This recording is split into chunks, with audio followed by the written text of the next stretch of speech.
Hi, my name is Frank Piller, and I'm very much looking forward to this webinar together with you. We want to discuss, is your business model ready for Industry 4.0? I will lead you through some of the frameworks I also cover in the master class I have with the Leadership Network called Leading the Factory of the Future.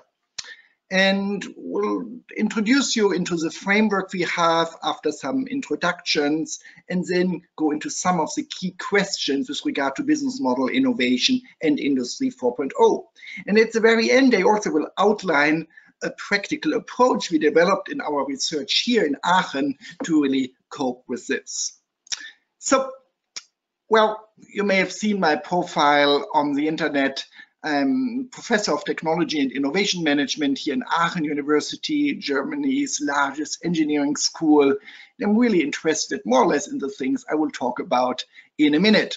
Also, I've been involved in quite some companies to really test in practice what I somehow discover in our research. Aachen, as I said, we'll consider ourselves as a leading university of technology, and actually every second engineer in the German automotive industry with a university degree still comes from Aachen. But much better than going into these details, let me tell you a typical story of innovation from Aachen. And that really shows you not of something we are proud of, but really what is possible today because of digitalization and Industry 4.0. So if you're living in Germany, there's a very high likelihood that you see this delivery car. It's an electric delivery car by DHL to do the parcel services and the normal mail services within a city. It's produced by the so-called Street Scooter company, a spin-off of our university, and which now is a 100% subsidiary of DHL. And the really amazing thing is that this car was developed in just 3 years for less than 30 million budgets. And this 30 million included the entire factory and regulation and street certification and so on. And that DHL, who since several years wanted to have an electric delivery vehicle, went to their leading manufacturer of their nowadays cars, big German car companies starting with V, and they gave them a quote that this will take probably 8 years, and they will charge them more than $500 million, as this is a niche vehicle and it comes with very high cost. So why is a university able to develop something and bring it to street within 3 years for 30 million, where the established players say we need 8 years and more than $500 million? And actually, the real development time was even shorter, as when the team started to go into this, they were already 1 year spending on in a city car, which they then somehow changed into this delivery car in actually just 2 years until the first working prototype was on the street. So is it magic? Well, not really. On the first thing, it's a typical capability of a good German university of technology, and this is to organize and facilitate and manage large open value networks of different partners. It's actually what is behind the magic of the street scooter is not that everything was developed here from the scratch, but really assembled and combined in a very clever way. So it's this ability to really manage a big network of shareholders and, of course, across digital innovation. And this brings me now a little bit closer into what we are seeing today. What follows a couple of slides by WZL, the institute that was really the core player in developing the street scooter. So traditionally, what we have in many companies is we have a strong division in separated departments. We have mechanics, electronics, software design, and all are involved in a new product development process, but also later on in the manufacturing of this product. And we have an increasing interdisciplinarity in development projects, and we all praise interdisciplinarity and diversity, and we know we need it, but of course this leads to a lot of conflicts. On the one hand side, semantic conflicts on when people from different backgrounds have to talk to each other, and on the other conflicts on the, let's say, IT system level with regard to data consistencies and information losses. Old stories if you work for a large company. And so, and I don't go much into this today, we really talk a lot about T-shaped competence profiles, that we need people in our development teams that are able to think in the system and that have a broader understanding of the entire picture, and then really a deep dive of a domain-specific know-how. And the same somehow, but just vice versa, is happening on the right-hand side of my previous picture with regard to data consistency. So what we have nowadays in most companies is actually a very data-rich environment. We have lots of data, often too much data, but this is in very different silos. CAD data, simulation data, process data, machine data, later perhaps feedback data while we are in the field, from service, from customers, or test data from agencies and regulators and so on. But somehow we want, and this is one of the big promises of Industry 4.0, and what's also technically now easier than it was in the past, is to integrate this data in something that we may call smart data. And to really bring this forward, we have to work on that. It's just another picture on what I just said before. So we have the big two problems of inconsistency in data and connection between different systems, and at the same time that the usage of different systems requires expert knowledge. So what the street scooter team did, they really created and spent a lot of emphasis in setting up a unifying PLM system that really could unify all the different data that was available in the development process from all the different sources. And this is the one piece what's happening, but we'll come and I'll explain it in a second with some other slides in more detail. We have another vision which is really happening.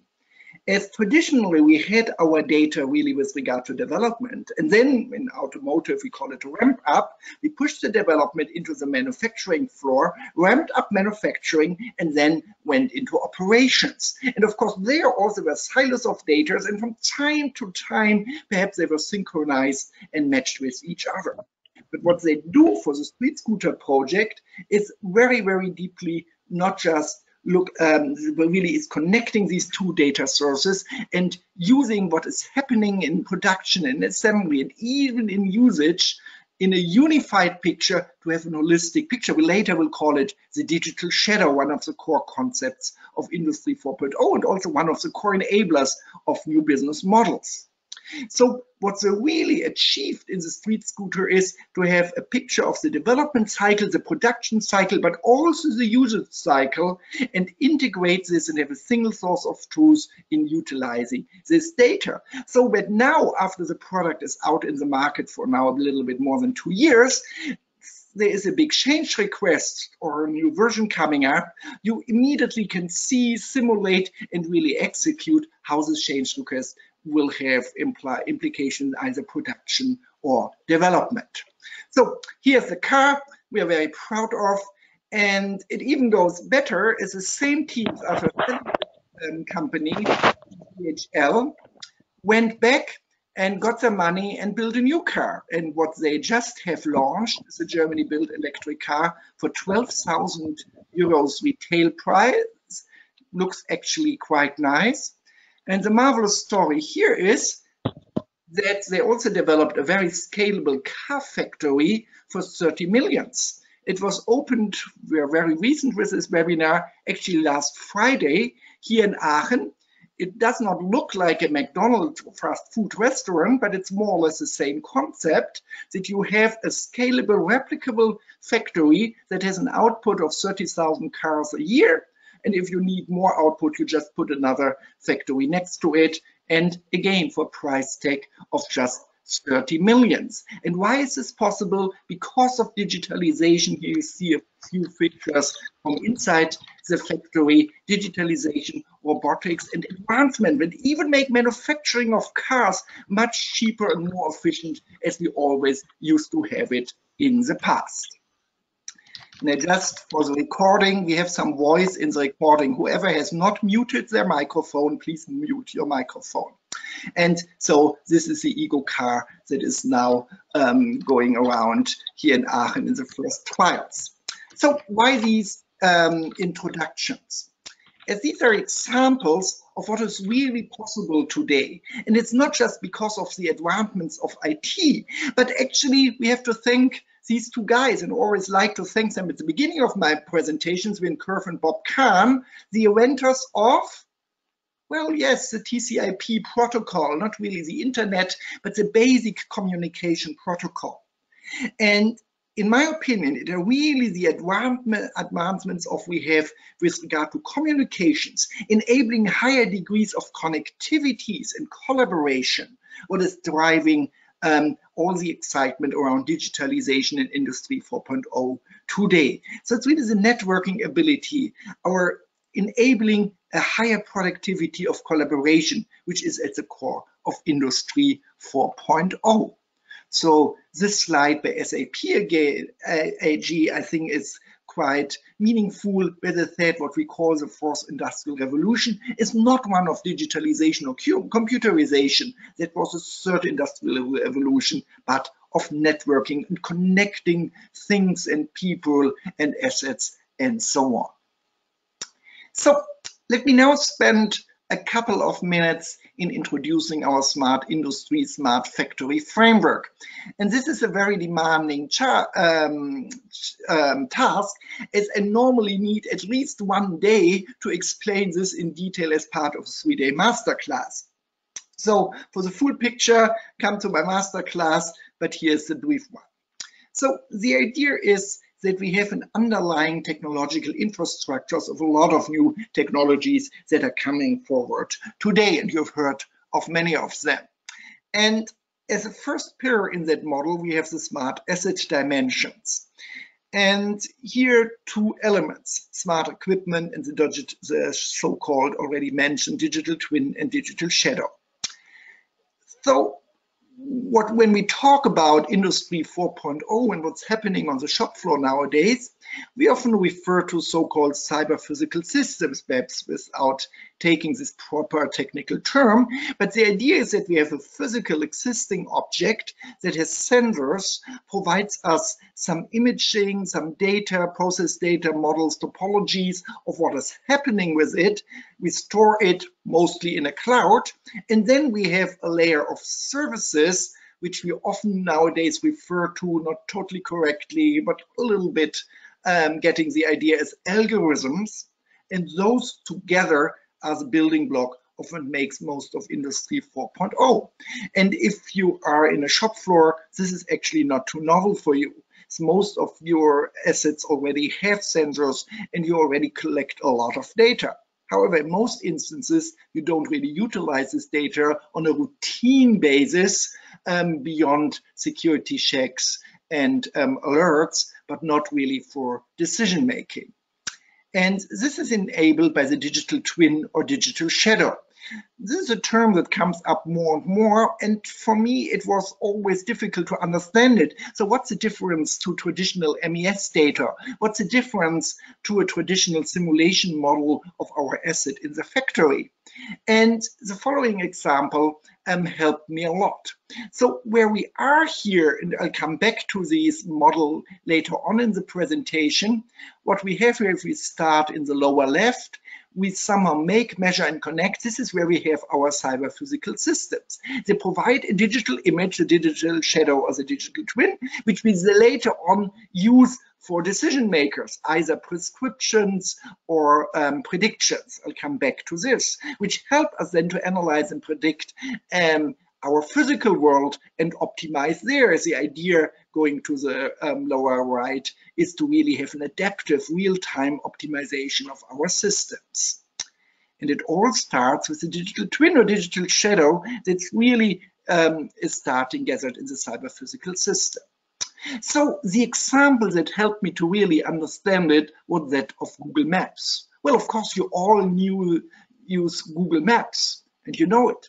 And Google Map is like a perfect digital twin. It's a really good image of the reality, much better than a traditional map, more up to date with much more and dense information.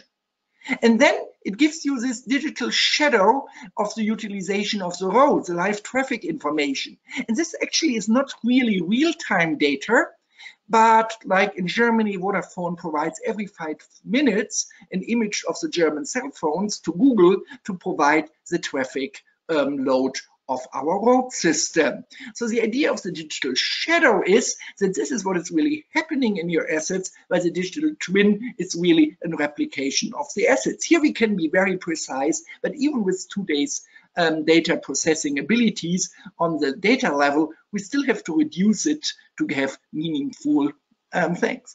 But the combination of the digital twin and digital shadow is really now what makes this interesting. So why is Google Maps so much better than your old map? Well, it gives you this predictive traffic information. This is how much I probably will need 5 days later today, 5 hours later today to the airport.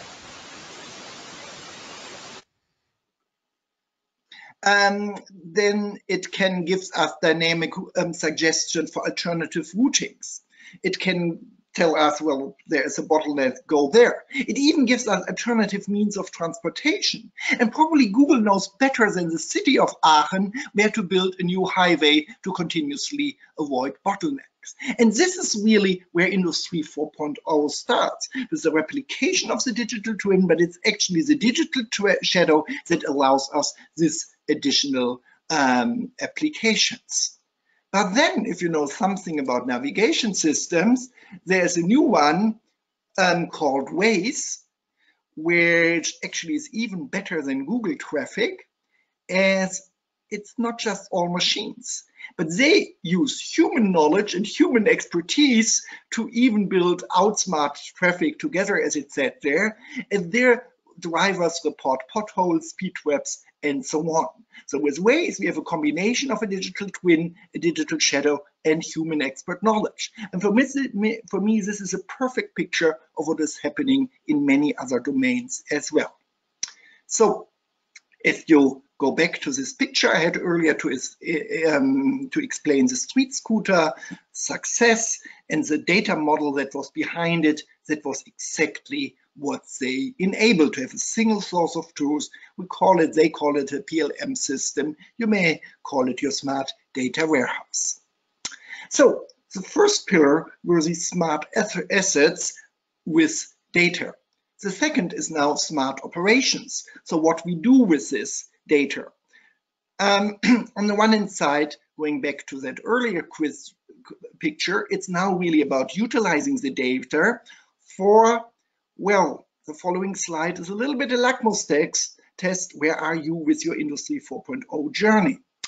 As I would say, if we start here on the left, that most of you are able really to realize when something, let's say we have unplanned machine downtime, and then you are able to access what really happened and why did this machine break. Well, probably you also moved then to stage 2 and said we not just realized, oh, this machine broke as motor X in this machine was overheating, but you realized then perhaps, oh, that motor was overheating as there was this load profile on the motor, and then at this time, because of that load profile, the motor was overheating and the machine stopped. So if you're able to do this pattern recognition, well, then you're at level 3, forecasting ability, what's often called predictive maintenance in that kind. If we now know that this pattern was responsible for breaking the motor, now we can just observe our assets in real time, see if the pattern is building again. And we see that the pattern is building again, well, then we can predict that the motor will break again in, let's say, a week, and we already order the spare part, the famous case of predictive maintenance. But actually, it's totally, well, not bullshit, but it's not enough, as if we know already that the pattern is building and that the motor will break in a week. Why do we let it break? Why do we not change the load on the system, change our production schedule, and really make different decisions? That would be now the prescriptive analytics. And this is really where, for me, Industry 4.0 starts, that we have decision ability, what can be done to make it happen. Either ordering the motor or spare part in good enough time in advance to don't have downtime, or change the load, or even in the future change the design of the machine, will put in a larger motor that does not really is so error prone, and so on. So along these 4 stages, you can count for yourself. Where are you on your journey? What are you able on it? Is it 1, 2, 3, or 4.0? And this demands new jobs. So from a brochure at Siemens, I found these wonderful new job titles. What they have: operational data interpreters, digital environment maintainers, and so on. And these are exactly people responsible for enabling what I just presented. And there we are already very much on the level of the smart worker. The third pillar now is with regard to smart supply chains.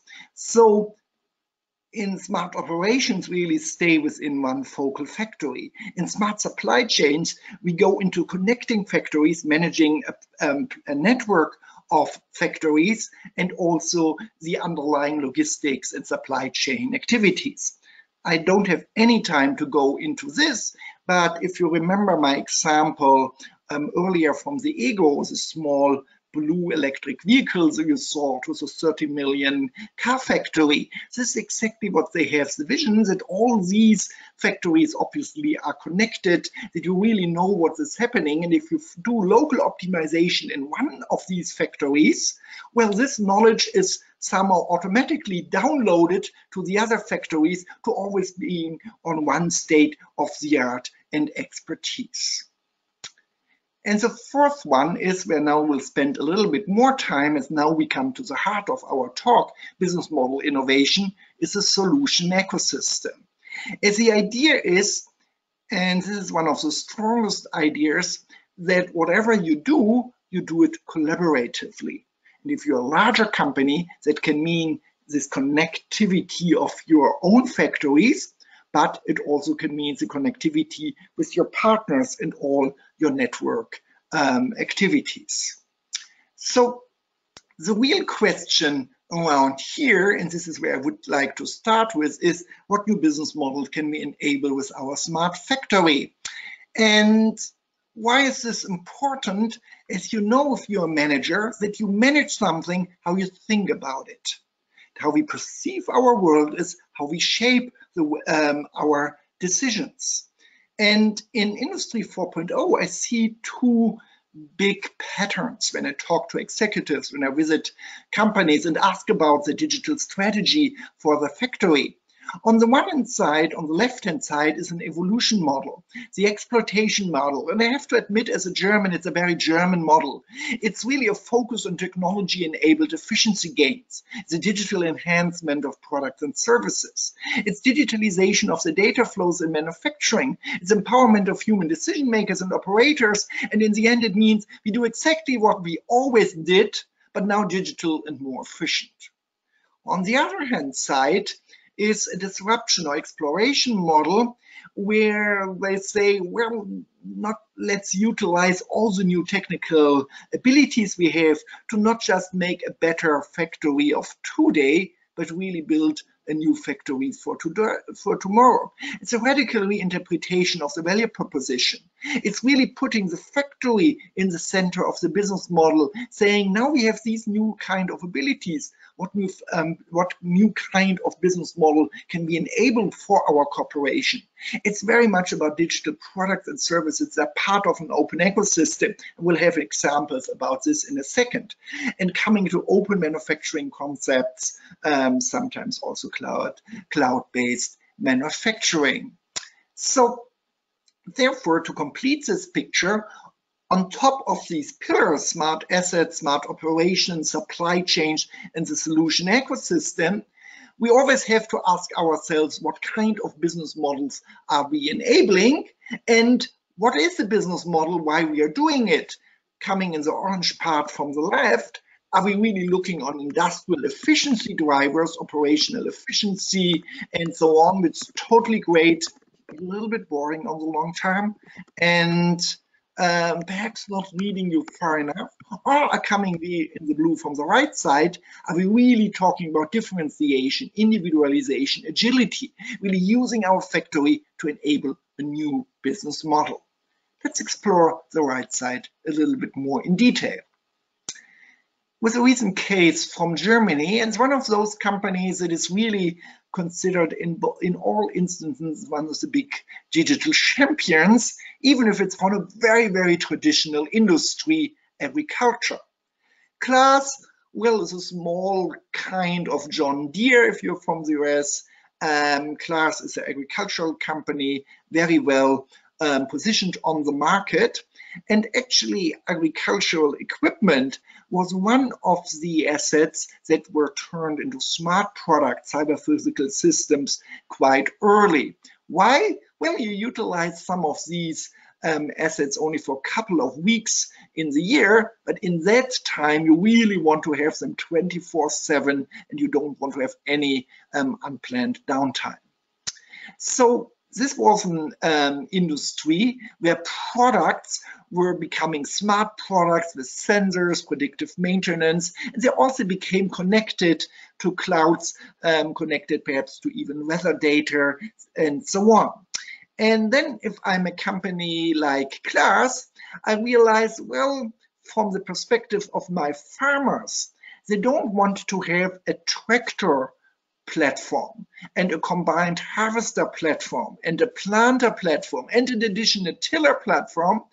No, they want a unified farm equipment system where a farmer can manage all of his equipment on a digital platform. See the connectivities to really optimize operational efficiencies and minimize unplanned downtime.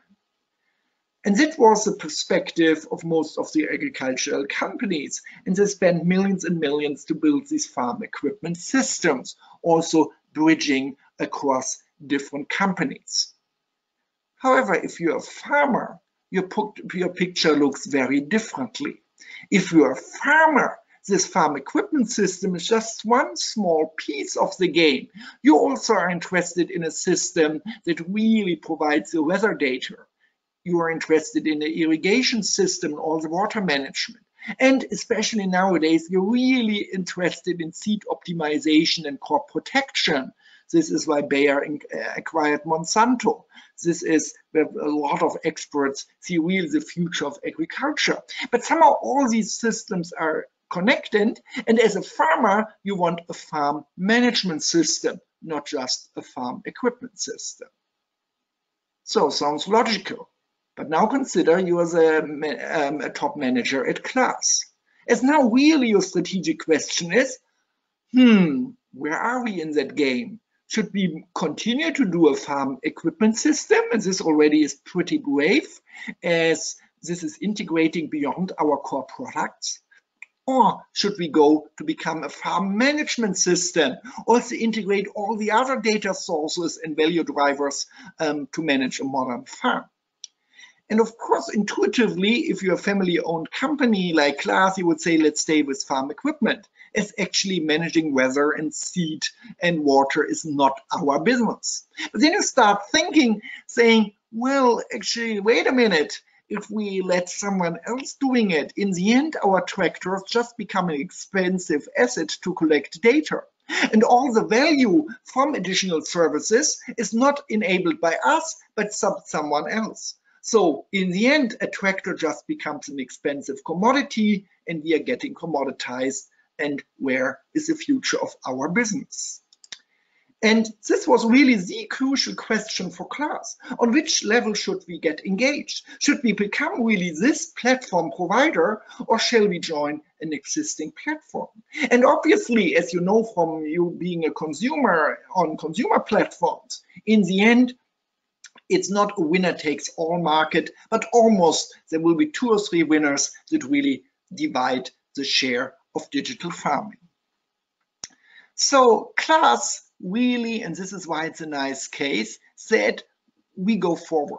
We really create an open platform they call 365 FarmNet, totally changing their business model from becoming an asset provider of very high-end German engineered farm equipment to become a farm management platform that is not just integrated other providers of equipment, but also like their crop protection and seeds, Allianz, farm insurance, and so on. And they realized we really have to be open here, and this means also open for competitors, open for like John Deere, a 10 times larger company that is allowed to go on the platform, see the machine data of class, optimize on that. But well, what do you want to do if you have a farmer that has both John Deere and class? Well, the farmer will not accept that they can't bring the asset on it. So it was a very brave and tough decision, and the stakes are still on. It's a low and conservative market, what is happening, but it's a nice story. And then from talking to class, I know a lot of strategic questions have to be answered in your business model decisions around this. So how can we really capture the value we have created? And related to this, what is the optimal level of openness? This is one of the crucial questions. And I urge you really to think about this in your company. As we talked a lot, and if I talk to listen to other presentations, we talk a lot about value creation through Industry 4.0, connectivity, digitalization. We have a lot of nice business models. But in the end, it's not about creating value. If you're a company, it's about capturing the value. And here, this optimal level of openness is important. So I told you, class on their platform, let's go back one slide, they were very open, and this is what we are preaching to them. However, if you're too open, well, then it may happen, real case, that there's a cool Silicon Valley startup that realizes, oh, there are these Germans, they built a nice farm management software, all open data, let's just access all this data, go to the farmers, say, well, thank you, you gathered all the data, it's very nice, but we give you exactly the same services, 50% discount to what you are paying today. Well, and then as class, I realized, well, probably I shouldn't have been too open. But as I said earlier, if they would not have been open, probably the platform would have not developed. So I can't give you a real answer on it, but just want to sensitize you about it, that this probably is one of your core strategic decisions, thinking a little about what's the optimal level of openness. How can we build network effects, attract others to our platforms? How is this influencing the borders of our firm and industry? But also related to this, can a great hardware design become a competitive advantage in a platform-based industry? I strongly believe yes. We talked a lot in the past about digital services and assets, and this is where everyone is talking about. But, well, I think most of you still live in a physical world, and most of you still provide physical assets and physical goods, and also want to consume physical goods and want to utilize physical assets. So there still is a lot about hardware. And one of the strategies class is really doing is that they say we're really good in engineering, we are expensive, but as good as we were in the engineering of our performance, functional performance attributes, you know, what farm equipment does, perhaps we have to become as good in the quality of our sensors, in the connectivity of our sensors, in the holistic picture our sensors do, but also in the agility of the actors, you know, to translate the sensor information into efficiency of effectiveness drivers, and so on. So also really believe that good hardware design can become a competitive advantage in a platform-based industry. But overall, the ultimate question for class here is, like for every company, what is really the core of our company? What is it? Why we are existing? And then if you think the story further, how much should class really become an IT company, and how much are they an agricultural equipment company? And as I said, I believe this is exactly your question. And this is a question that's being asked by managers in many, many industries, as almost all goods and assets are somehow being platformed in the moment. And this rise of platforms is one of the core economic paradigms we observe today, and also, I would say, the core underlying drivers of business models for Industry 4.0. And if you go back to the Leadership Network site, you find a small article by me with this picture in more detail and explanation that we not just have these decisions to be made from companies, should they become a platform, but also for those of you that just have to want to join a platform. And again, it's probably not a winner, but a couple of guys will take it all market, and there are so many alternative models, more or less selling you all the same, at least promising you the same. And theoretically, we understand platforms market quite well. There are a couple of Nobel Prizes in economics, the latest for Jean Tirole, on really understanding these two-sided platforms. But what we know in theory may be not sufficient to really answer the questions I raised before in practice. So in our own research, we strive to really understand these business ecosystems a little bit better. And again, I only can cover this very, very briefly here, and we'll have more time for that in the masterclass. But the platform on the lower end has really an infrastructure on the technical level. It has a value creation layer. These are the apps, the algorithms that really do the prescriptions and predictions. Then we have a value appropriation layer. We really capture what we have. In the end, your revenue model, your cost model, your pricing model. And then lately, but really perhaps most important, a governance layer here shown in the red. On the highest level, we will really define the rules of the game. We will define the openness of the platform, who is able to access which kind of information, and so on. And around this, a very interesting observation was happening in the German machinery industry in the moment. There was another company exactly with the same questions as Klaas, in this kind Homag.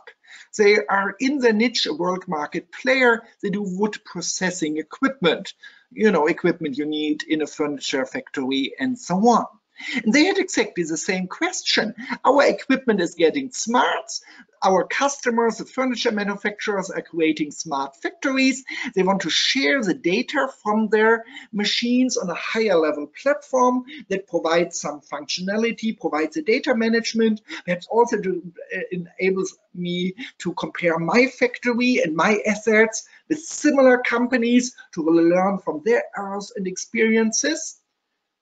And so they were asking themselves, well, should we join one of the big platforms like SAP MindSphere, SAP, Microsoft, and so on, GE Predix, or shall we build our own platform? As if we join MindSphere, GE, whatever, perhaps in the end, again, we are just commoditized, we just provide the equipment and all the value capture is done on the platform level by Siemens, GE, and so on. And they started to build their own platform, which they coined Tapio, with very cool graphics and machine boards and so on, to really have access to the data, can optimize the machines, have idea about maintenance and so on, but faced exactly the same questions as before.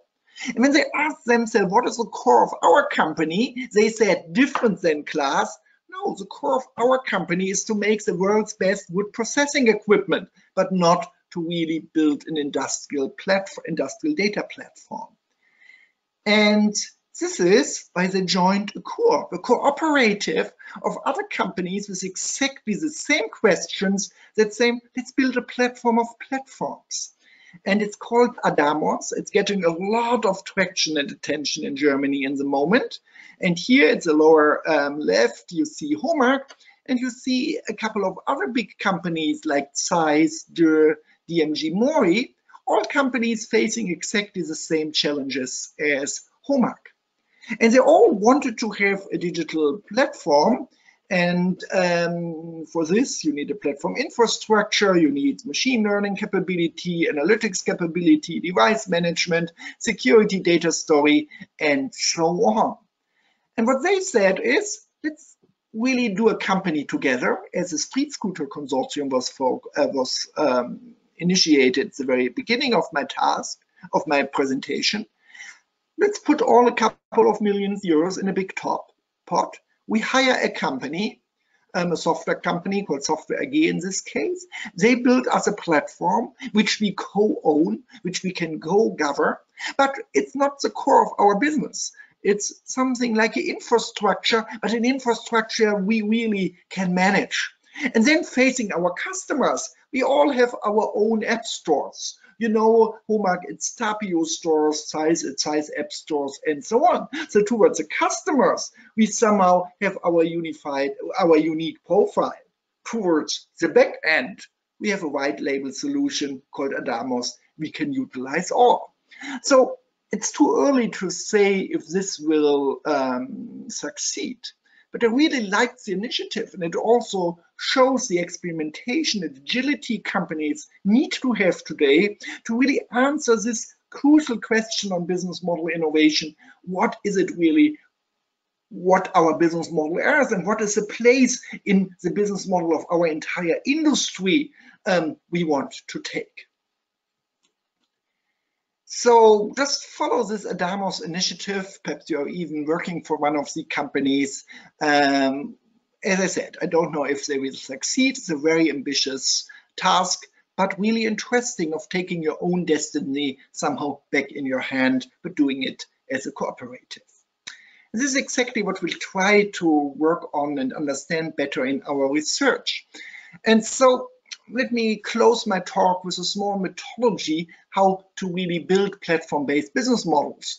And you get my contact data at the end of this talk, and I'm happy to share some more information about this. As a challenge for you and all our companies now is that the more you go away from operational excellence to new business models, the more you have to make decisions not based on knowledge, but you have to make decisions based on assumptions. Assumptions about openness, assumptions about future industry borders, assumptions about value captures, assumptions about a lot of things you really don't have realistic data on yet today. So the core of business model innovation is actually methodology to build and test better assumptions on your business model. And therefore, the first part are so-called canvas models. And if you know a little bit about business model innovation, you may know the business model canvas by Alex Osterwalder, shown on the upper right. The famous business model canvas, it's a wonderful tool, and there's plenty of web information about this business model canvas. However, it is really built for a focal company. And we realized when working with companies, it's not really well suited to map an ecosystem. So we came up with a platform business model canvas, which is a very small and reduced piece, just your value propositions, the skills you need, but then focusing on your docking requirements and the system stability.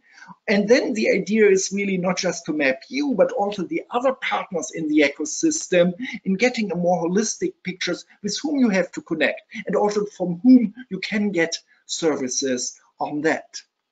So the second element beyond this canvas, which we somehow use this business model canvas, the first element to really outline an assumption, different prototypes of how our business model could be composed.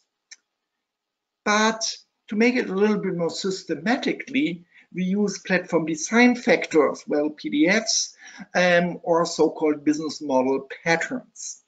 And the basic idea actually is that all business models in the end are composed around repeating patterns. And we tried, building on the picture I explained earlier on the 4 layers of a pattern, to really extract building blocks of successful companies that really showed us some building blocks, not of the entire business model, but for example, on the level of governance, on the level of value appropriation, on the level of value creation. Here's just a few. Condition monitoring is one of the big examples applied. It's like a value creation mechanism behind a lot of digital business models, that you sell the service of really monitoring the condition, or you use it to enable other business models. Well, you even can have a sensor as a service, where you somehow equip your equipment with sensors, but only when you really need this information, you pay for it. You can move to guaranteed availability if you now have sensor as a service. You combine it with condition monitoring algorithm, then you can change your business model. Instead of selling an asset and spare parts later, in selling guaranteed availability, one of the other value creation patterns. So here you see them outlined. All we can't go into it, but perhaps you got the idea. The idea of this element is that you systematically can analyze all the alternatives you have, all the different pricing models, and not just realize what you saw at your competitor or that just comes to your head. And finally, whatever you build out of, you have to test. And the idea, and that's the third element, and I'm coming also to the close of this webinar, and I'm looking forward to your questions if you have some, so be prepared to ask some questions, please. The third element is rapid experimentation and validation of alternatives, meaning whatever we came up with our ideas, how our future business model could look like, the more we really have to be able to test the assumptions before realizing the full business model in reality.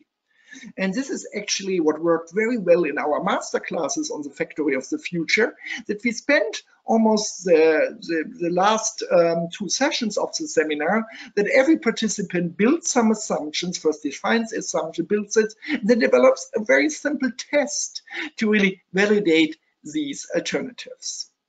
And so overall, that is perhaps an idea how you could create and move forward for digital business models for Industry 4.0. You need something to really map it in its entirety. You may rely to patterns or platform design factors to spur your creativity and really get a larger solution space of what is possible.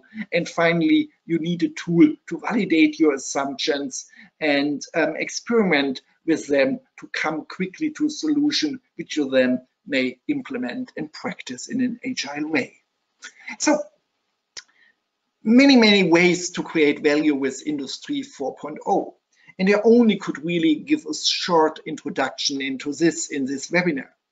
And all this is complex, and it's both complex on the technical side, on the business model side, on the money side, on the skills and capability side of our companies. Yes, it's not easy. This is great. Thankfully, it's not easy, as otherwise it could not become a source of competitive advantage. As all things that are easy are not competitive advantage, they are benchmarking. So it's really, and perhaps you got some ideas about the trade-offs you have to manage when really looking into Industry 4.0. It's much more than putting sensors and new data models in your company. It's really about creating a new business model. And I strongly believe that you should go beyond operational excellence in your thinking and strategizing about Industry 4.0.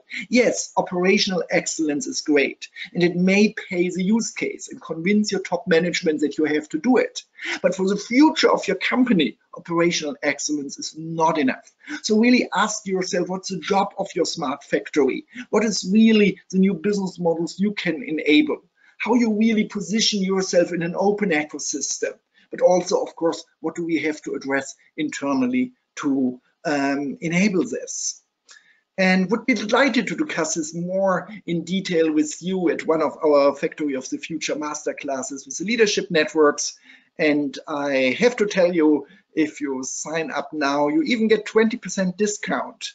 So would be really delighted to talk to you. We are really, and this is why I like to teach these classes, normally a great community of people on a very high level of seniority, and normally have very good discussions about these questions I raised and many, many more.